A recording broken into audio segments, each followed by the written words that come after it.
In chatting with my best friend about this, Father Joe Krupp, a long time ago, I made a note for when this Sunday came up. We were chatting about this gospel, and of course I always assume that in their discussion about who was the greatest, they're talking about themselves. And as he and I were talking, he goes, "It doesn't say that. We don't know that at all." He's like, "You're assuming bad things of them." I said, "Well, that's because they have a bad track record of missing the point, right?" But I thought, okay, that's fair enough. And so we were kind of pulling it apart. How often we have that discussion, don't we, about a lot of things?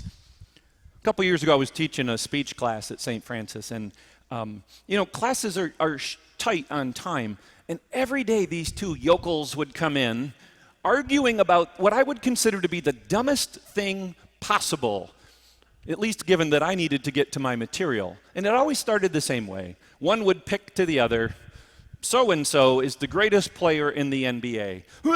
No, he's not that good. He's terrible." And off they would go. Bicker. Who cares? It's completely unknowable and unprovable. And so as they would bicker more loudly, then I had to come over top of that, right, and go, "This is stupid and nobody cares." And they would say, "Well, we care." I said, "Yeah, but I'm the teacher, so stop." Because it isn't provable, is it? But it is fun. I get it. I do. But what it reveals in us when we have those discussions, who's the greatest at this? Who's the greatest at that? It reveals our priorities, doesn't it, when we take a side? It is noticeable that for all the Heisman Trophy winners, only one was primarily a defensive player. One. Charles Woodson, right? A local boy here from Fremont. That's the only one. And yet, we always hear that offense wins games, but defense wins championships.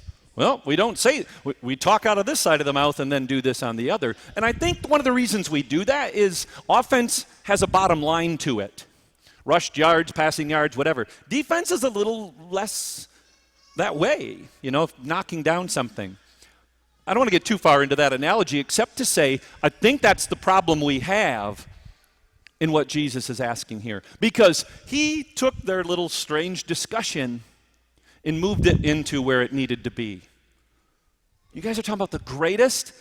Let me reveal to you my priority, what is the most important thing in the greatest. And he grabs a child, and he doesn't just grab one and point at them.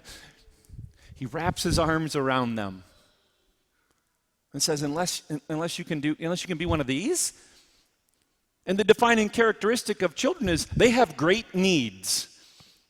They are ill-prepared, right? They don't know enough. They haven't experienced enough. They can be clumsy. They're just learning the language. They have great need. And so Jesus is revealing its vulnerability. You want to be the greatest? You better be prepared to be vulnerable. And when we start thinking about vulnerability, that takes us to a place that often includes shame.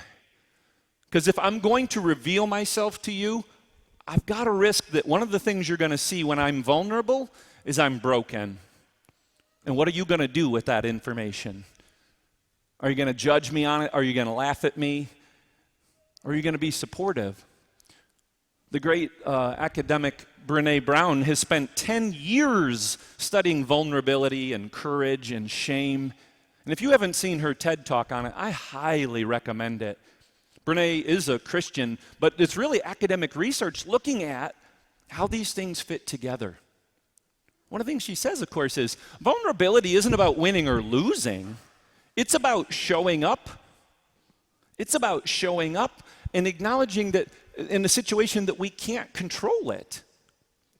When I first heard her make that insight, I thought, right? The cross.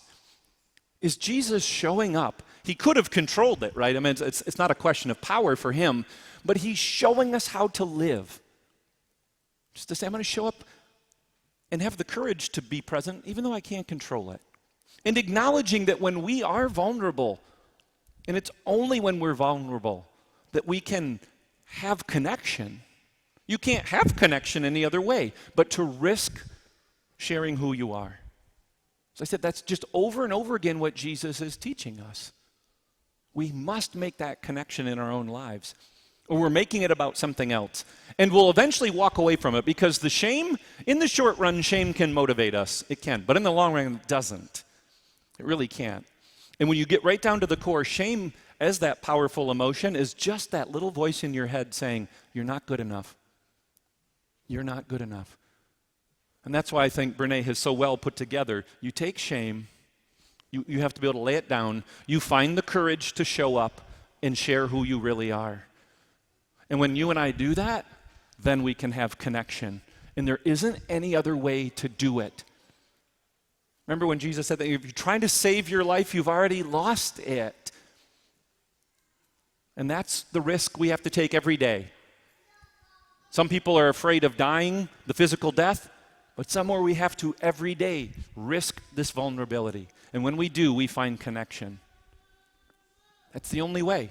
And it's an invitation to us. So as they're debating the greatest, Jesus had to have been just laughing at him a little bit to say, you're so missing the point here. It's something much deeper than that. It's not about strength and might and power. It's about vulnerability. And we've had those experiences, haven't we? Just talking with a young man who's getting ready to start college, and he's afraid. He's fearful because he's never done it before. But I said to him, but you have done it before. This is a new experience, college, but you have shown up before when you felt ill-prepared, when you weren't in control of the situation, that the room would be full of people you do not know. And you came to be a strong leader of them. And I believe that will happen for you again. Not in spite of your fear, but because you know you're loved. One of the last things I want to say to you that Brene said that's so profound is, look, we are imperfect, and we were wired for struggle. But you and I, we are worthy of love and belonging. Hear that again. You're imperfect, you're wired for struggle, but you are worthy of love and belonging. In this Eucharist, Jesus is screaming that to us. I know you're imperfect. I know you're struggling. But take my flesh because you are worthy of my love and to belong to the body of Christ. And hopefully that leads us to say the same to others. In our own humility, in our own vulnerability. Just to say, this is me. This is who I am. And you are worthy of the same, to be loved and to belong. When we think of all our pain and suffering, and we pull that all together, our fear and our shame and all that junk that stops us from living our fullest life, here's Jesus.